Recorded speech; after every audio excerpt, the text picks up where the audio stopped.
ఇప్పుడు logic diagram ఇచ్చేస్తాము. Logic diagram బట్టి బూలియన్ ఎక్స్ప్రెషన్ ఇంప్లిమెంట్ చేయాలి. Right A Boolean expression from logic diagram. Okay, so this is A and this is B and these are connected to OR gate.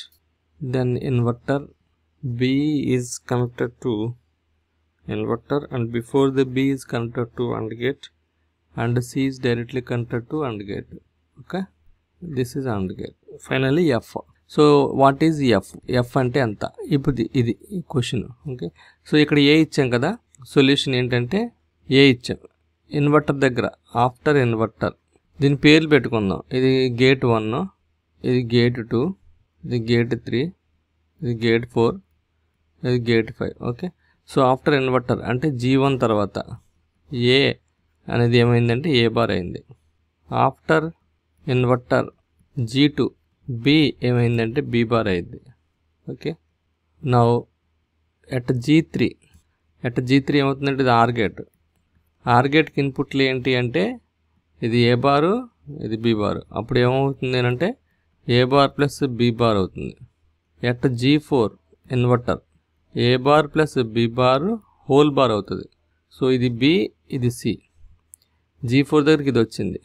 Okay, after G5 and gate ఏమవుతుంది అంటే A bar plus B bar whole bar ఒకటే.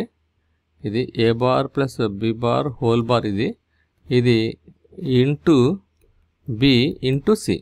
Okay, ఇలా వచ్చింది. దీన్ని మనం A bar bar dot B bar bar అని రాయొచ్చు De Morgan's laws ప్రకారంగా. Using De Morgan's laws A plus B whole bar అని ఉందనుకోండి, A bar dot B bar అని రాయొచ్చు. అలాగే ఏబి బార్ అని ఉందనుకోండి, A bar plus B bar అని రాయొచ్చు. ఇది De Morgan's laws.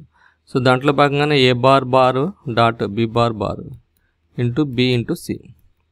So A B B C, nothing but A B C.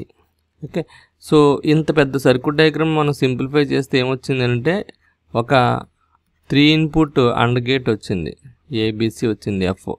Okay, so ఇలాగ పెద్ద పెద్ద సర్క్యూట్స్ని మినిమైజ్ చేసినప్పుడు కూడా ఇలాంటి సింపుల్ గేట్స్ వస్తే దాంతో మనం కాంపెన్సేట్ చేయొచ్చు అనమాట.